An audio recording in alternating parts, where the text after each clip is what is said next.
जम्मू कश्मीर के पहलगाम में हुए आतंकवादी हमले के बाद भारत सरकार ने पाकिस्तान के 16 यूट्यूब चैनलों पर प्रतिबंध लगा दिया है।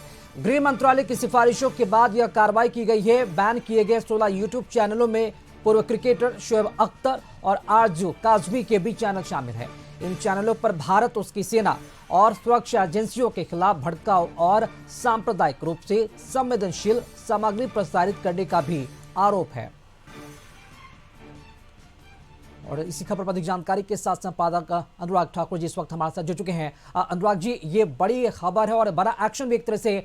जम्मू कश्मीर के पहलगाम में आतंकवादी हमले के बाद 16 यूट्यूब चैनलों पर प्रतिबंध लगा दिया गया है और क्या अधिक जानकारी मिल पा रही है? जी राकेश, बिल्कुल। जम्मू कश्मीर के पहलगाम में हुए आतंकी हमले के बाद भारत सरकार ने पाकिस्तान के 16 यूट्यूब चैनलों पर प्रतिबंध लगाया है और गृह मंत्रालय के सिफारिश के बाद ये कार्रवाई की गई है।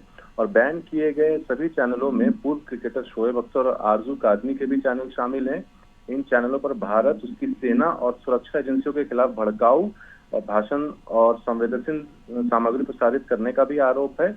और ANI के मुताबिक इन चैनलों में don news, Irshad Bhatti, Samaa TV, ARY news, Bol news, Raftaar, the Pakistan reference, Geo news, Samaa sports, GN, Uzair cricket, Umar Cheema exclusive, Asma Siraji, Munawi Farooq, Suno news HD और राजी नामा पाकिस्तानी चैनल शामिल हैं। और इन 16 यूट्यूब चैनलों के पास कुल मिलाकर 6.5 करोड़ से अधिक सब्सक्राइबर्स हैं।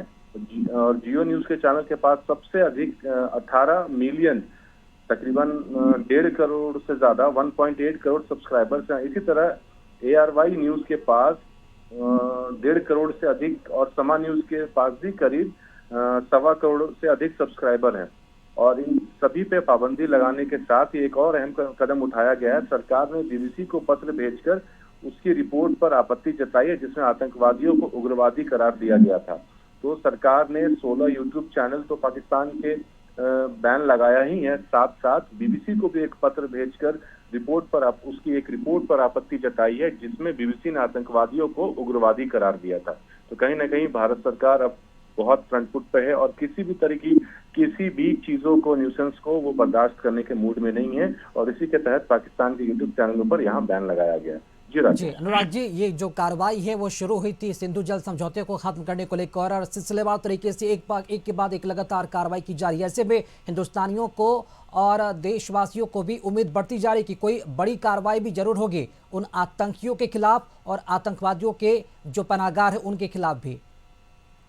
आम देशवासियों को प्रधानमंत्री नरेंद्र मोदी और भारत सरकार से बहुत उम्मीदें हैं, क्योंकि ये जो घटना हुई है पहलगाम में, उससे पूरा देश आक्रोशित है। और कहीं ना कहीं बैक टू बैक एक एक करके जो कदम उठाए जा रहे हैं भारत सरकार की तरफ से, तो इससे देशवासियों को भी सुकून मिल रहा है। उन्होंने राहत की सांस ली है। और साथ साथ सभी को तसल्ली तब मिलेगी जब इस घटना के पीछे जो भी आतंकवादी थे या जो ग्रुप थे जिन्होंने इस आतंकवादी घटना को अंजाम दिलाया है, जो इसके पीछे जो भी ग्रुप थे, तो जब सभी को सजा मिलेगी तभी जाके तमाम देशवासियों को सुकून मिलेगा। जी राकेश। चलिए, शुक्रिया अनुराग जी खबर पर जानकारी देने के लिए। तो एक बार फिर से भारत सरकार ने कड़ा और बड़ा एक्शन लिया है। 16 यूट्यूब चैनलों पर बैन लगा दिया गया है और शोएब अख्तर और आरजू काजमी का भी चैनल बंद कर दिया गया है, क्योंकि इसमें भड़काऊ पोस्ट और भारतीय सेना के खिलाफ इसमें जो जहर है वो उगलने जा रहे थे। और इसी के साथ साथ देशवासियों को, भारतवासियों को